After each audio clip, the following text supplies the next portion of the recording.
Out and About TV, travel, adventure, and RVs. Join Sharon and Tom each week as they travel America in a 30-foot trailer exploring and living the RV lifestyle.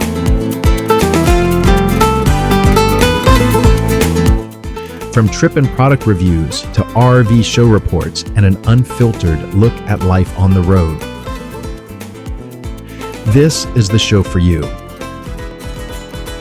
Welcome.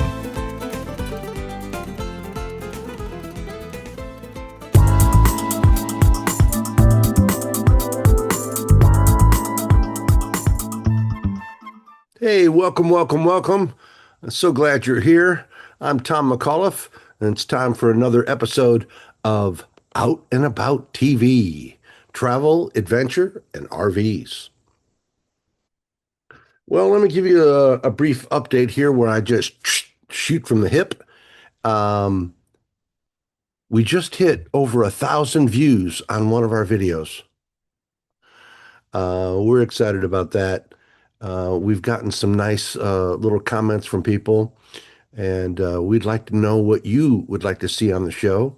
If you got any criticisms, compliments, ideas, just send us an email.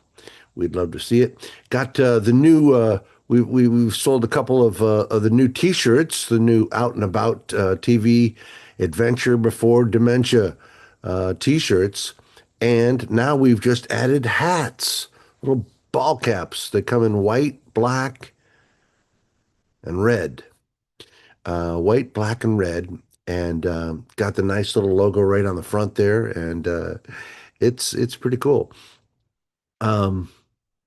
We also did our first interview, which you'll see later in the show, with a great developer, great app, great new app.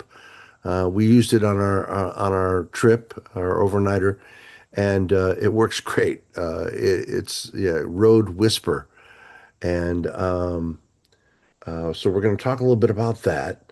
We're going to do a thing about Walkie Talkies. Yeah, going to talk about that, and I'm going to continue to tell you a little bit about military reservations and what they offer us civilians in the way of camping. What else? Sharon is back, and she's working on some content, and is going to be here in the near future. And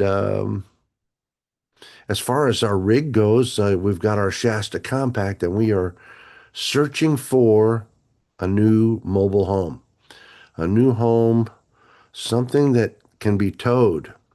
That was our big thing. You know, these car manufacturers, when they say that it's, 11,500 pounds towing ability, blazoned on the ad, like a rock, or whatever, and then you find out that it's basically half of that. So we're looking for the best couples trailer, under 30 feet. We're probably going to have to go down to like 24, 25 feet. The big thing is it's got to be able to be converted to twin beds. Uncle Josh and other people online will know that I am the twin beds guy. Look at you, the explosion of restless leg syndrome. CPAP machines all over the place with big hoses and stuff like that. And only Airstream has seemed to be the only manufacturer until recently that has embraced twin beds. I love my wife very much, and we have, but when it comes to sleeping, it's about sleeping. So it's very easy. So we're going to have to basically buy a trailer and then convert the bed, probably rip everything out and build a new dual twin beds in there. So hopefully manufacturers build some more rigs with twin beds. Now, I will say the new Winnebago Thrive has a, what was it? Hang on a second. Yeah, the 2108 TB, the 2108 TB. for twin beds. God, I'm so sharp. Um, yeah, so it's exciting to see some manufacturers start to listen and at least provide those options. It'd be very, very simple to do. I also noticed that Ember is now offering twin bed options on many of its models. And it's like I say, it's high time. What else? We've got some shows coming up. We've got the first summer RV show that I've ever attended in the blazing heat down in Tampa. We'll be there. And what else? Oh, yeah. And of course, Hershey coming up in September. We're looking way forward to that.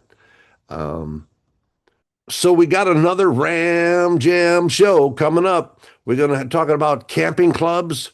We're going to talk about walkie talkies. We're going to do a little trip. So buckle up and away we go.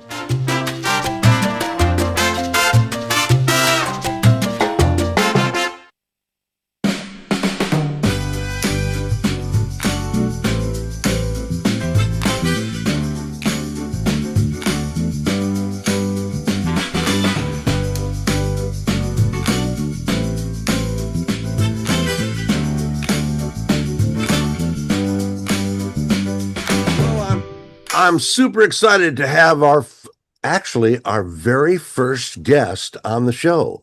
And that's very exciting. He is the a founder of his own software company and the inventor and creator of this brand new app that I'm fully in love with. Welcome to the show. How about it for Rick Kiner? Yep, that's right.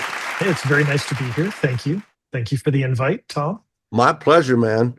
So let's talk a little bit about this application. First, what is your background? Are you a software developer, digital content creator? I know you're an outdoorsman. I saw the picture of the big old fish. That's right.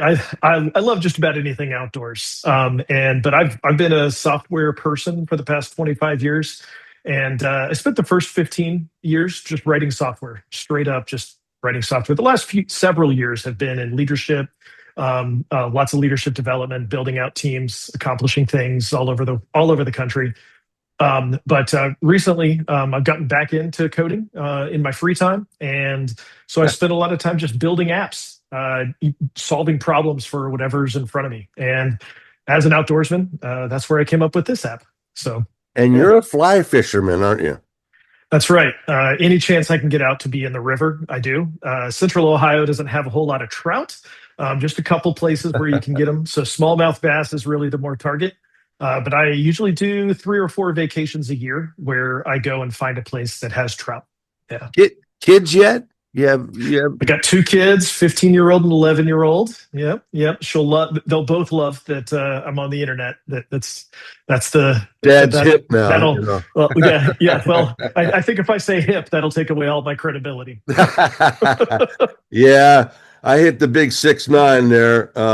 But it's interesting. Fly fishing, you have to have a lot of patience to do fly fishing.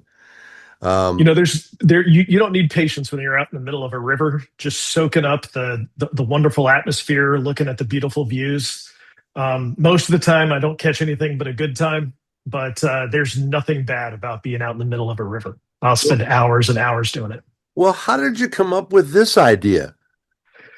It's like all the ideas that I have, it scratches an itch in my life, right? And so I found myself on a road trip recently. I took a trip a couple of years ago with my dad, and we went from here in Columbus, Ohio, out to the border of Idaho and Oregon. And we took about 2 weeks to get there, which, in of itself, on a little personal note, spending 2 weeks, no more than 10 feet from your dad, there's really nothing that can really replace that.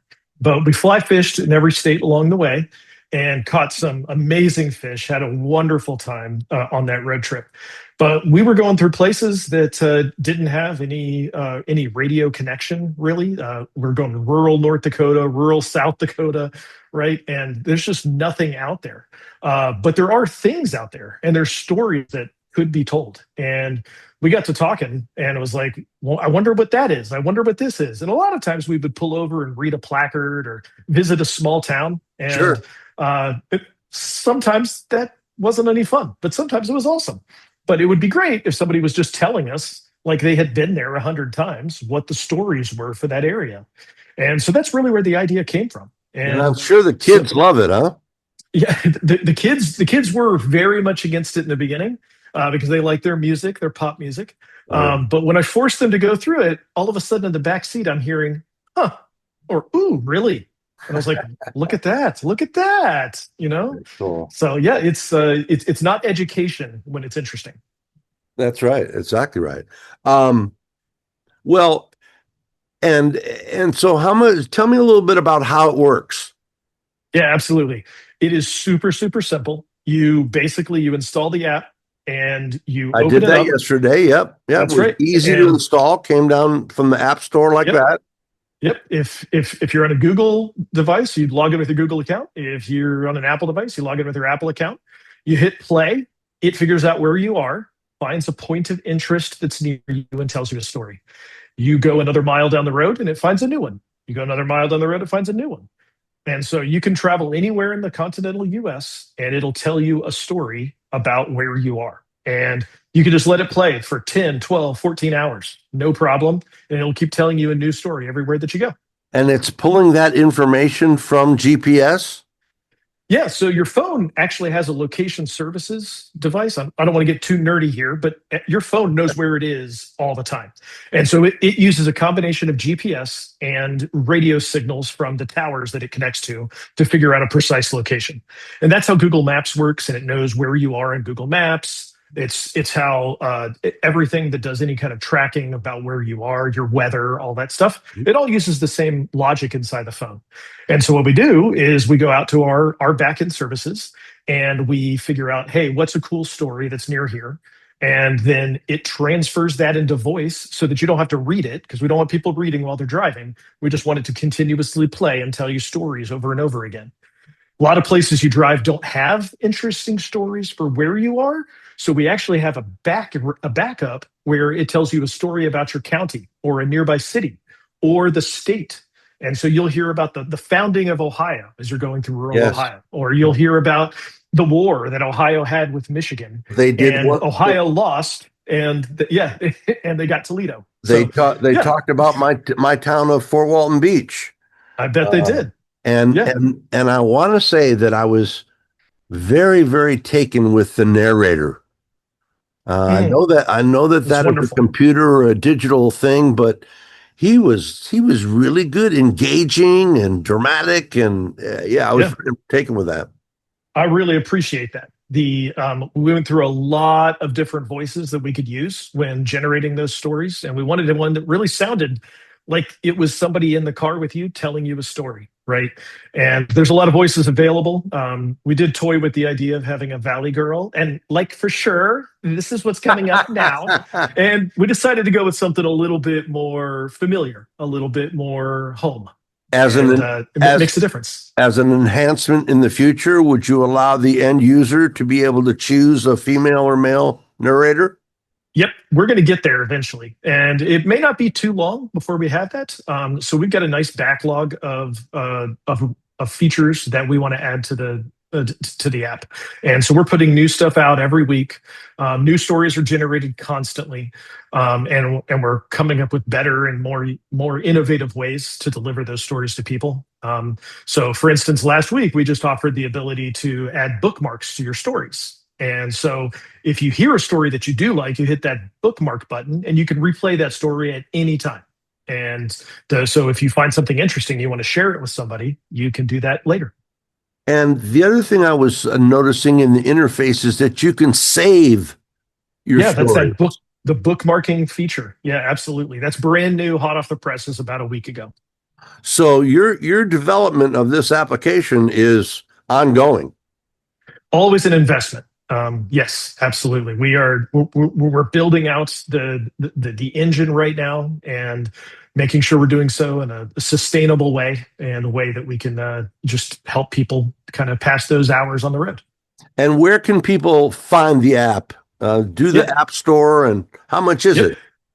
Yeah, so all you have to do is go to roadwhisper.com. That's Road Whisper without an E because the other one was taken. Yep. And roadwhisper.com. And then from there, you can download it from the App Store or the Play Store, depending on what kind of phone you have. It costs a $1.99 a week or $4 per month. And we're hoping to get those prices down so that you can buy a lifetime or a monthly subscription. Look for that in the next couple of weeks, maybe a month or two. And but that's all you really have to do. Super easy. What do you think you could maybe do for our viewers?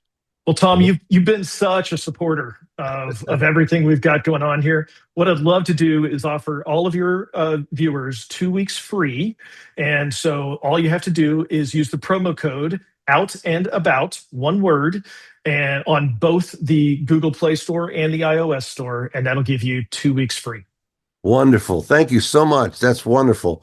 Well, go pleasure. out and I'm a big fan. I'm not sure exactly how I found you. I think it was you contacted me on Instagram myself. the first time. Yeah. Yeah. And also I'm always on the out, if you're into history, local history and stuff, which we don't know, especially a lot of the younger generation. I just did a book called U-166 about the only Nazi submarine ever sunk during World War II, right off the coast, about 125 miles that way. Oh, is that really right? Cool. Yep. It's called U-166. And a lot of people don't know that, Yeah. And so it's so exciting. The other thing I wanted to just think is when we talk about future tools, you were mentioning that maybe in the future, the end user could say, okay, give me all the humorous stories or give me all the historic stories or talk a little bit about that. Yeah, absolutely. We want to give users the ability to generate the kind of stories that are going to be entertaining and educational and informational for them. And so you may have a proclivity for the outdoors. So we want to tailor our stories to be very outdoors oriented. You may be somebody who's really into musicals, movies, pop culture, those types of things. We want to make sure you get stories about famous people that are nearby or from the area, right? Oh, wow. So we want to be able to give those kind of preferences. So those will come out in the roadmap in the next couple of months. And but for right now, it's just a balanced story that is applicable for everybody. Well, a lot of our viewers are parents. Know that. I know that from their emails. What about that? Can you make it safe? Maybe have a mature version for adults and a family version for the family? Yeah, every one of our stories is G-rated. Even the ones that talk about wars and conflict aren't graphic in any manner whatsoever. These are all things that you should feel safe having in front of your children of any age. Well, you have any other ideas that some top secret stuff you're working on in the lab? I'll tell you what, head over to roadwhisper.com and enter your email address and subscribe. And I'll let you in on the new features that are coming out, new apps to complement Road Whisper, and some other things that are going to help us pass those road trips even better. Outstanding. Rick, thank you so much for the time. And don't forget the Out and About, spell it all out. We'll put it right on the bottom of the screen, and we'll link to the website in the show notes. Rick, thanks so much for taking the time. We really appreciate it. Road Whisper. Absolutely. Roadwhisper.com. Thank you.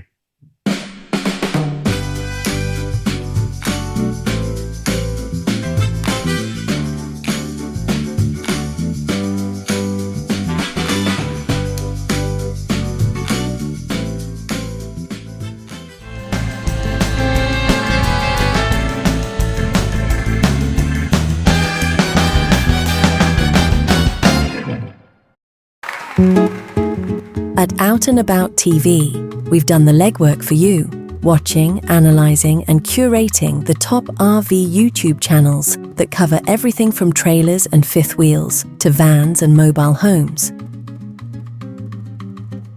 Whether you're a full-time RVer, a weekend warrior, or just a RV curious wannabe, we will help you find the very best channels and provide some unique content of our own.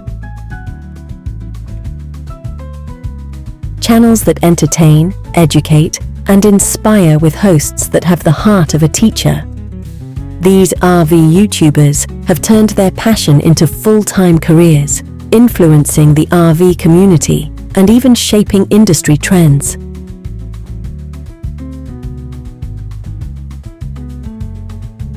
Stop by and we will examine what these channels are covering. And it is more than just entertainment. Just consider out and about your personal digital campfire.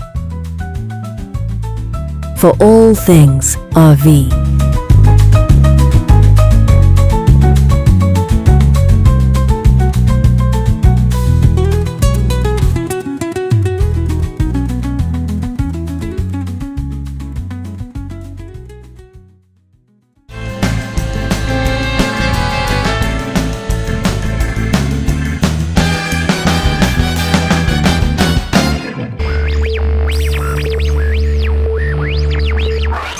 Mike and Susan Scarpinato are two of the busiest broadcasters on YouTube for almost 10 years now, and somewhere along the way, the adventure turned into a passion, a business, and a lifestyle.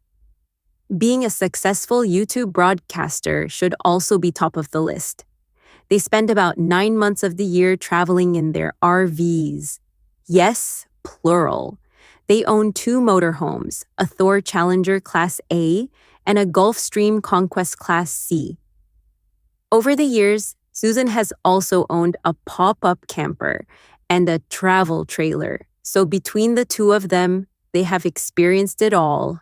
When they hit the road, they aren't just exploring for themselves. They're constantly creating content to share what they learn. From campground tips to RV product reviews, from maintenance hacks to RV lifestyle inspiration, their goal is to make RV life easier, more affordable, and way more fun for their viewers. And they do. When RV Blogger first launched almost a decade ago, their goal was to share what they were learning along the road. Mike and Susan didn't set out to build a huge RV community. But that is exactly what happened, and the RV community couldn't be more grateful. With every episode, they show that RVing isn't just about the rig, the gear, or the campground. It's about freedom. Freedom to shift, take control, and escape the 9-to-5 grind so you can live life on your own terms. That's why under the couple's logo, you'll see the words, Shift Control and Escape. To Mike and Susan RV, life is about shifting control and escaping conformity to live the life you choose. They have a plethora of websites, rvblogger.com, traveltrailerpro.com, motorhomefaqs.com.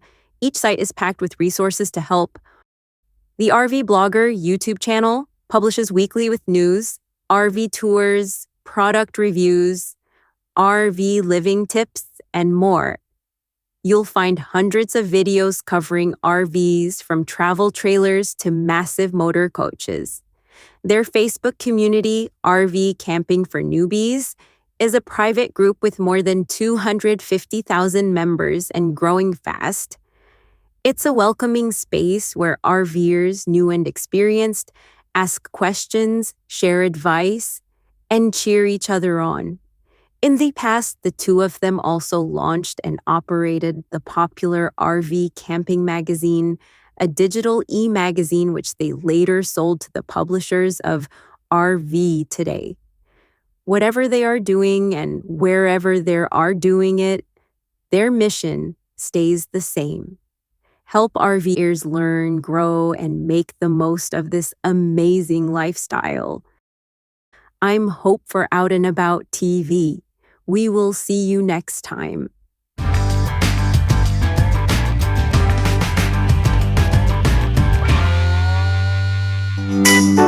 Hey, every week, tune in. We're going to keep cataloging the best in RV channels on YouTube and tell you what they're all about and save you a little bit of time there. Thanks a lot for tuning in.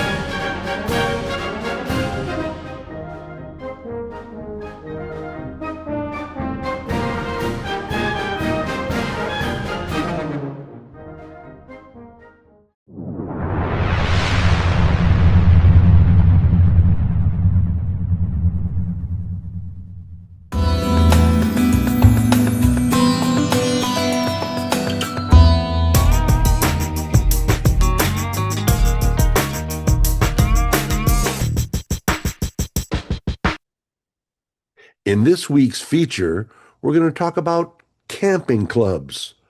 Are they worth the money?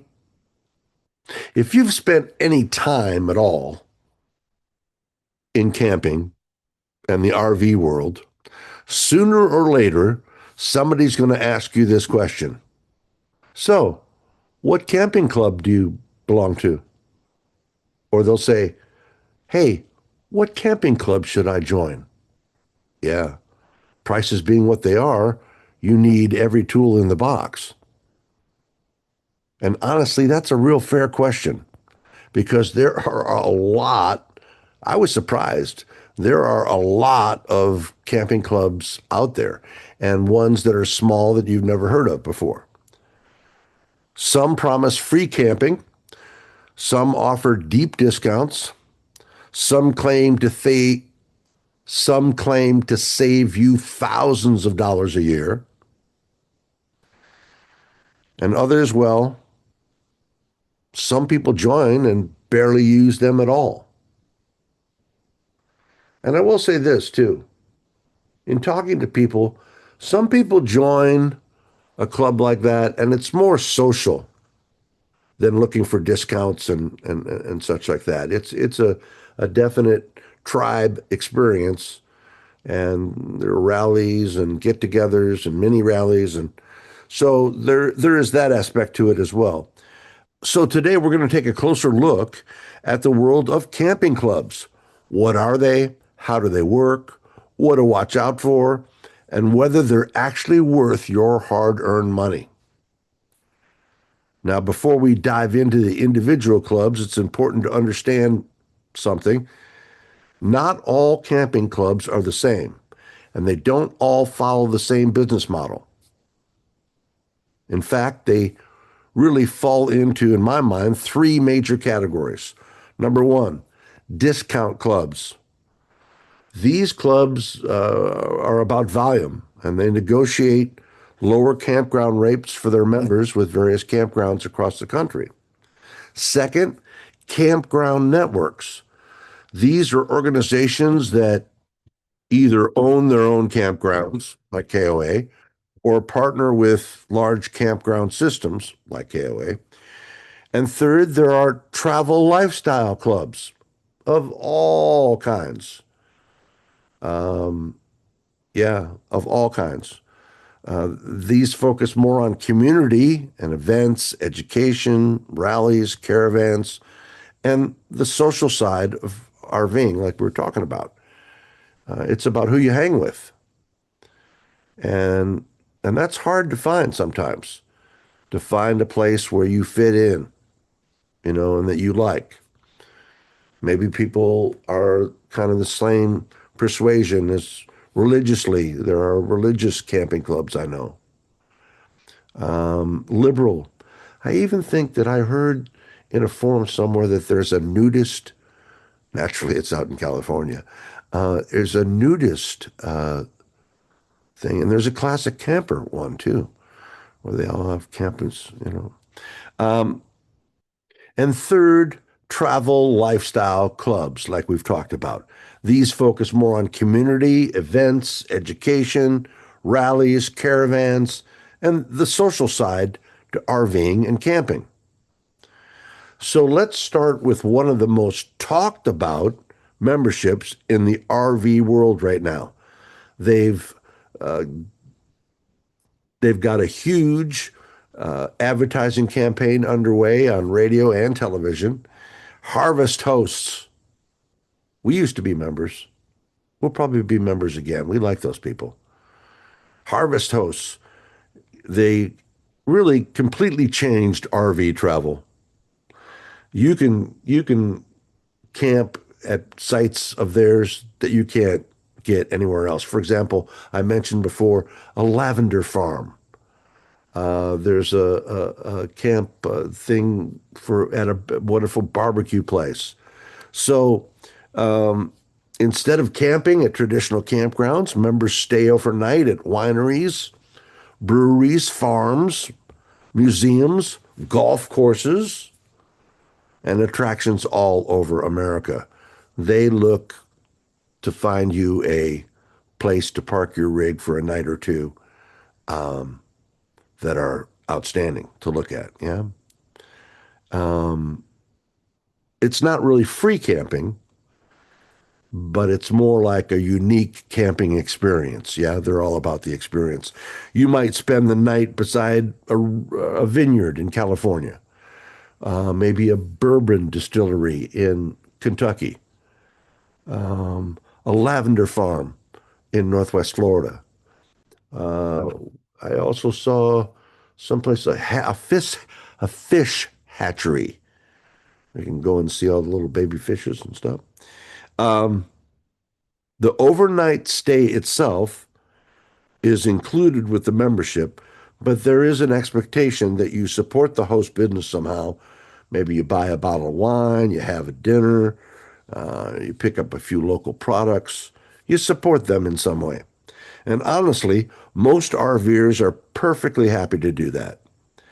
People love Harvest Host because it turns travel into an experience instead of just another parking lot overnight.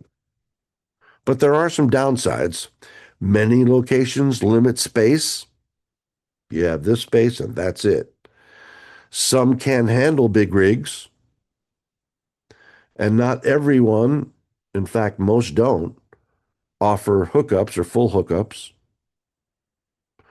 So if you absolutely need full hookups every night, Harvest Host may not be a perfect fit for you. Now, another major player is, you've heard of these guys, Boondockers Welcome and RV Overnights. They're related overnight parking services. These memberships focus more on simple overnight stops while traveling. Sometimes it's somebody's private property. Sometimes it's a small business. Sometimes it's simply a safe area to park overnight. The appeal here is cost savings and convenience. It's especially cool for cross-country travelers trying to avoid spending a fortune, like $75 a night, just to sleep for 8 hours and then leave in the morning and get back on the road. And that's something else we'll talk about. The difference in the kind of traveling we're talking about and the kind of camping. There's the pedal to the metal, I got someplace to get me on the super highway. And then there's 3 hours, 300 miles, and I'm going to a new beautiful campsite. But the appeal here with RV overnights and Boondockers Welcome is cost savings and convenience. And let's talk about now. Okay, now let's talk about one of the oldest and best known discount clubs in all of camping, Passport America. God, I remember these people from back in the early 60s when I was just a pup. Passport America became famous for one reason: 50% off campground stays. If you spend $100 a night for a site, and then suddenly now it's 50%, now it's $50 a night, and then you have to factor in how much does that membership cost you per year. But that's huge. And in some cases, 1 or 2 nights of camping can pay for the membership. But this is important. You really need to read the fine print. They always get you with the details, don't they? Many participating campgrounds limit the discount to weekdays only. Others totally exclude holidays. Some only allow 1 or 2 discount nights. So if you're staying for a week, you only get discount on 2. And certain parks may not honor the discount during peak travel season. That's probably the number one thing that RVers complain about with discount camping clubs: the restrictions. It's like joining an airline club, racking up all kinds of miles, and then you can't use them to go places that you'd want to go. Oh, you can go to Cleveland. Nothing offense against Cleveland. You can go to Detroit. You can go to places like that. But you ain't going to the Bahamas or Paris. So the restrictions are a main contention point for a lot of users. The discounts sound amazing until you realize it doesn't apply where you actually want to go and when you actually want to go. Still, for flexible travelers, especially retirees like me, Passport American can save you some serious money. We are definitely taking a look at doing a membership there. Now, when people think about giant campground networks, one name always comes up over and over again. They've been around forever. 1,000 Trails. 1,000 Trails. It's less of a discount club and more of a private campground system. And you'll see people with the logo on the back of their rig or truck, 1,000 Trails.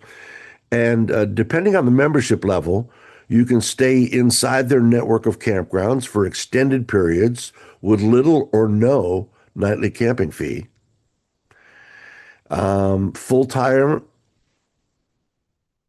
Full-timers, heavy travelers, snowbirds, the savings can be enormous. 1,000 Trails. Some members practically live inside the system year round, just going from 1,000 Trails campground to, yeah. Here's a big statistic. 1,000 Trails and its related Encore Resorts travel system probably have one of the largest private campground networks in all of North America. I should count, but I want to say it was more than 500. Yeah. And there's one reason that they remain so popular. And this is where things get a little bit complicated. And this is where things get a little complicated. Memberships can range from being affordable to being very expensive. Some plans involve annual dues, others involve long-time contracts, sometimes even like a timeshare, a lifetime. And resale memberships can be confusing. If there's one thing potential customers should absolutely watch out for with camping clubs, it's contract details. Spend a couple $100. If you're going to get into something long term, spend a couple $100 and let your attorney look at it.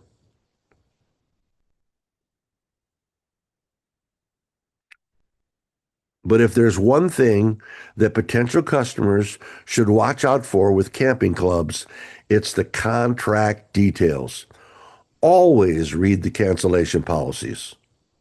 Always understand the blackout dates. And always ask yourself one question. Will I actually use this enough for it to pay for itself? That's the bottom line. Because even a great membership becomes expensive if it just sits there and is unused. Now let's talk about one of the most recognized names in RV history. My buddy Good Sam Club. The Good Sam Club. The Good Sam Club has been around for decades and may still be one of the most recognizable camping clubs in America.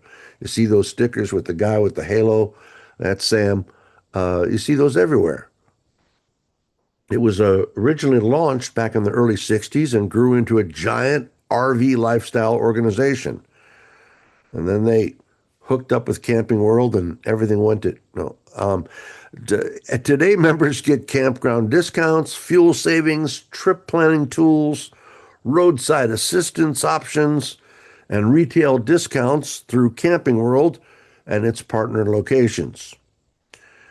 Good Sam is popular because it's simple. A low annual fee.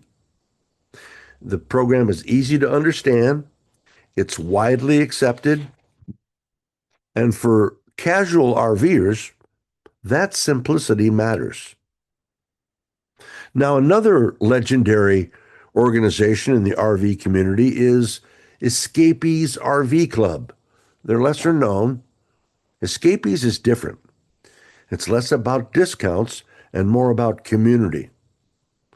This club became especially popular with full-time RVers They blaze the trail with their mail forwarding service for full-time RVers.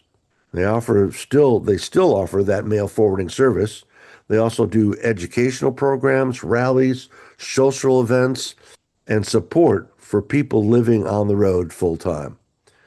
A lot of RVers describe escapees as feeling more like a family and less like a membership program. And like we've talked about, there are many, many different programs out there. So I encourage you to go and do some research. But finally, everybody knows KOA, the KOA Rewards Program. The KOA Systems, Campgrounds of America with a K, is probably the most recognized campground brand in North America. KOA Rewards gives discounts at participating KOA parks, along with points and loyalty benefits. And KOA parks tend to be predictable. Families like that. You usually know what you're going to get when you pull into a KOA. You got clean facilities, hookups, clean bathrooms, nice pools, playgrounds for the kids, Wi-Fi. And that consistency is a big reason why KOA became so successful and is still successful today. So, do all these clubs basically work the same? Not really. Some focus on saving money, some focus on experiences, some focus on community and tribe. And some are really built around campground ownership systems. The best club for you depends entirely on how you travel and camp. Weekend RV camper? You may only need Good Sam or KOA Rewards. Cross-country traveler? How about Harvest Hosts and Passport America? They might save you a fortune. Full-time RVer? How about the Escapees or the Thousand Trails folks? That might make more sense for you. So what's the number one thing that people love about camping clubs? Simple. Saving money, while also feeling connected to the RV lifestyle and community. Saving money. And what's the number one complaint? Restrictions, blackout dates, and discovering that the membership didn't quite work the way they expected or the way that it was explained to them. As for whether camping clubs are worth it or not, I think they are. And I think for many RVers, definitely yes, especially with rising gas costs. If you can get some of these clubs that also provide you significant gas discount, that's a win-win. But the smartest RV owners don't join because of the advertising hype. They join because the membership matches the way they actually travel, the way they camp, and where they camp. And honestly, that's the best secret to getting the most out of any camping membership. Use it. I'm Tom McAuliffe for Out and About TV.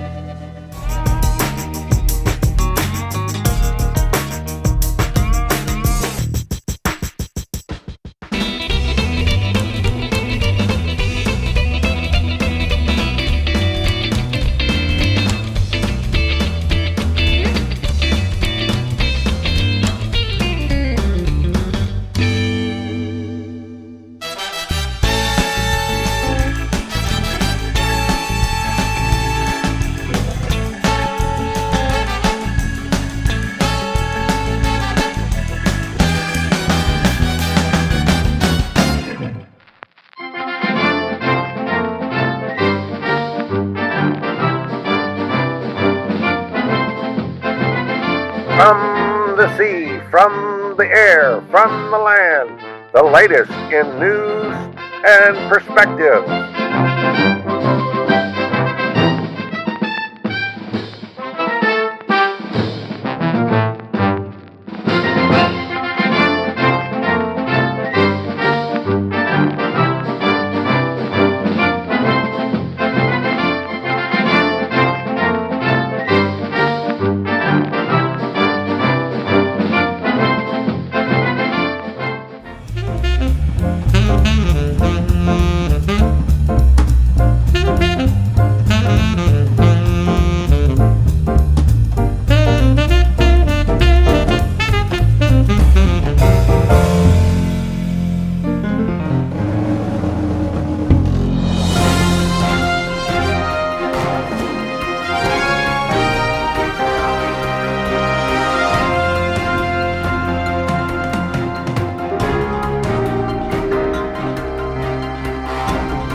in this week's trip report, we're doing something a little bit different.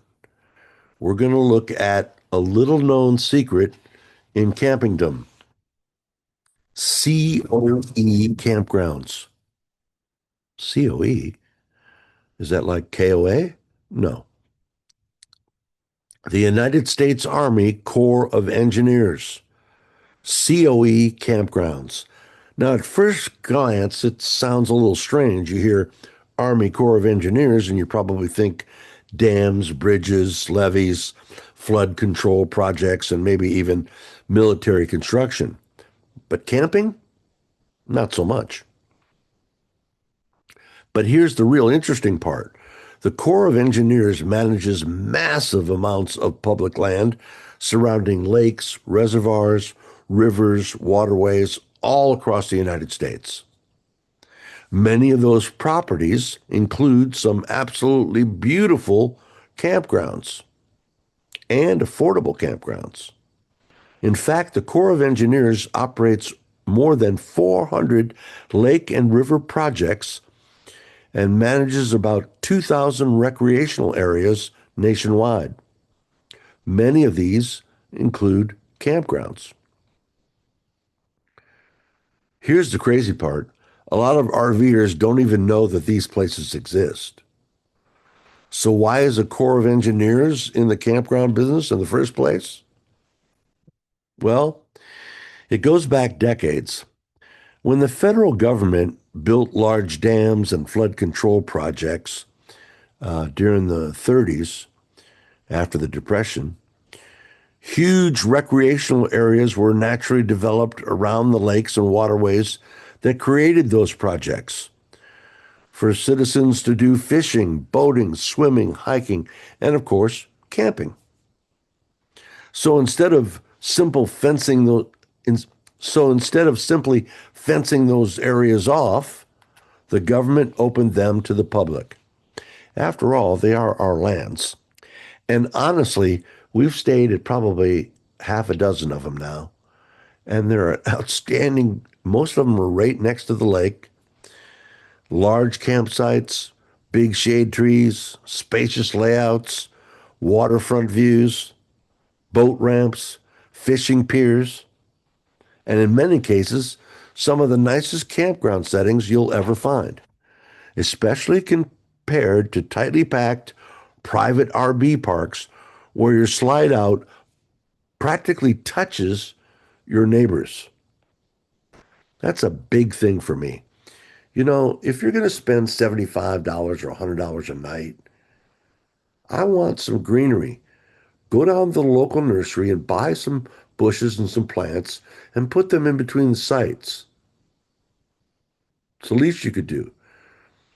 And they cram these things in there like sardines to be, I understand, and I'm all for profit in the American enterprise system, but you got to give some space too.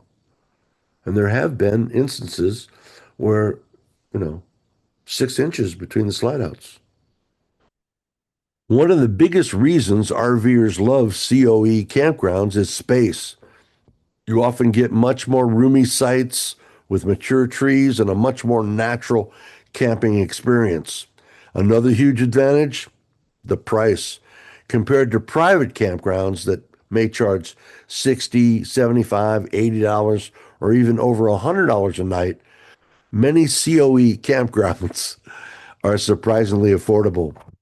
Ballpark rates generally run between $20 and $35 a night, depending on the location, what kind of hookups, what amenities, if any. If you're eligible for the America the Beautiful Senior Pass or certain federal access passes, the discounts can be even more substantial. Some campers cut their nightly rates nearly in half. And that's one reason that retired RVers absolutely love COE parks. Now, the COE campgrounds are not luxury resorts, not by any stretch of the imagination. Most are focused on outdoor recreation and resorts and those kind of amenities. So don't expect, pools and lazy rivers and golf carts and tiki bars and organized pickleball tournaments. This ain't that. What you will find is nature, peace, and quiet. Water access, beautiful scenery, and some seriously good fishing. Now, here's something that's important to understand. There are more than 450 COE campgrounds across the United States, but not every Corps of Engineers campground is the same. Some offer full hookups, some you got a boondock. Others may only provide electrical and water. And some are even more primitive. Hey, park your rig over there. Don't bother me. So look before you book. And that's always important to check the individual campground and those details of the site carefully. Let's talk about reservations, because this is where some first-time users get confused. Most COE campgrounds use the federal reservation system at recreation.gov, recreation.gov. That website basically is the central hub for federal camping reservations in America. You create an account, you search by state, by lake, by campground, by destination, and then you reserve your site online. Honestly, once you use it a couple of times, straightforward, not a problem. You can search by RV length, you can search by hookup type, by dates, and even by site features. Gravel, natural, cement. Now here's the catch. The really good sites go fast. It's just like any other state park system or whatever, especially the waterfront spots. Holiday weekends, boom, gone like that. Prime summer travel dates, nada. Experienced RVers often reserve popular COE sites months in advance. In some locations, the best waterfront sites disappear almost immediately when they become available. And you got to be really cognizant of when those reservation windows open. That's one of the reasons these campgrounds feel a little bit hidden. They're so popular with experienced campers, they snap them up and nobody hears about them. But they're not always heavily advertised like private campground parks.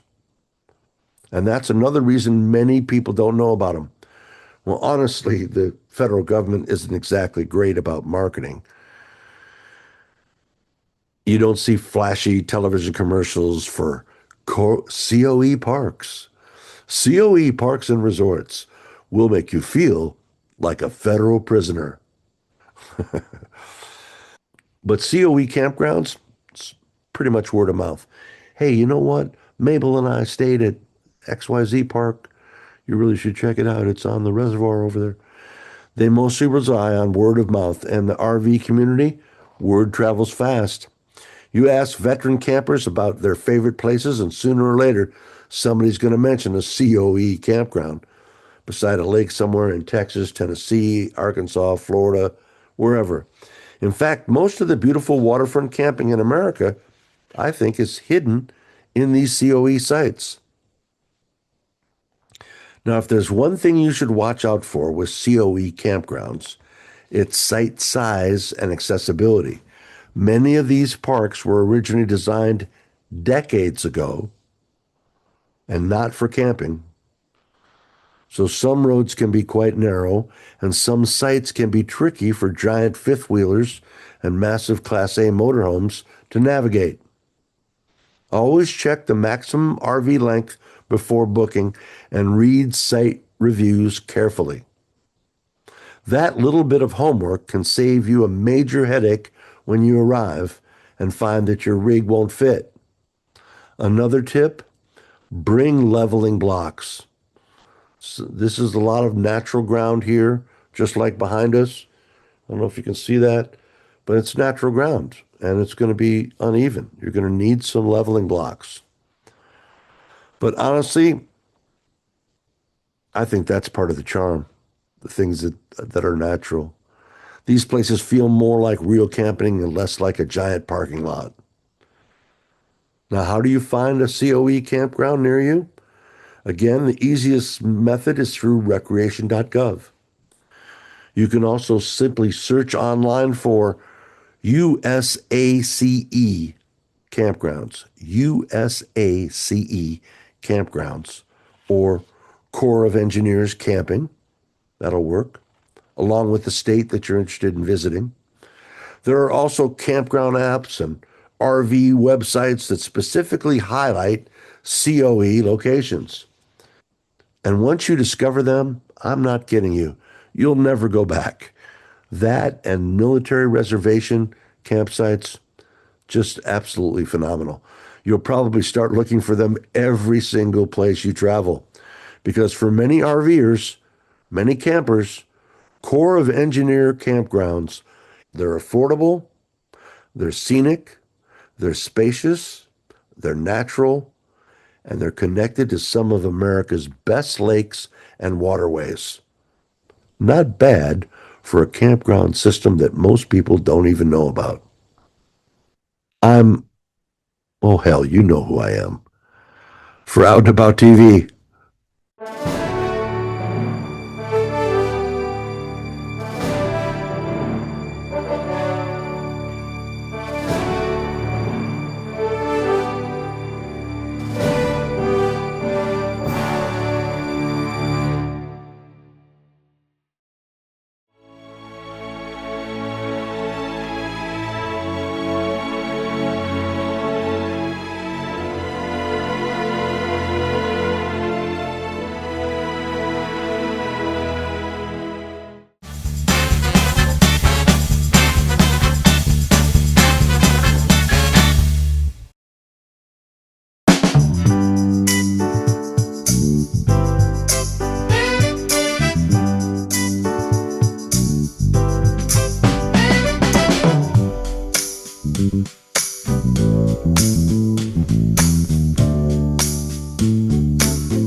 I want to thank you for letting me be myself. Yeah. Remember Sly Stone? He just recently passed, I think. He was one of my favorites. I like the old 60s music, probably because that's what I grew up with in Detroit. Of course, Motown is really big. Thanks so much for coming by. I really appreciate it. Sharon really appreciates it as well. He's having, some challenges getting back in the swing of things after being on vacation for 3 weeks in beautiful Europe. But we'll be hearing all about that when she joins us in a future edition of the show. We'd love to hear what you'd like to see and hear. Suggestions, ideas, comments, criticisms, just to say hello. You can send us an email. We'd love to hear you. Got a lot of great shows coming up for you, too. Please like and subscribe. We really appreciate that. And make it a point to see us every Saturday around noon. Depends on if the Bears let us go or not. Join us every Saturday around noon as we talk about travel, adventure, and RVs. Get your fat patootie off the couch and out to see your old friend, Mother Nature. And we'll see you out and about.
Stop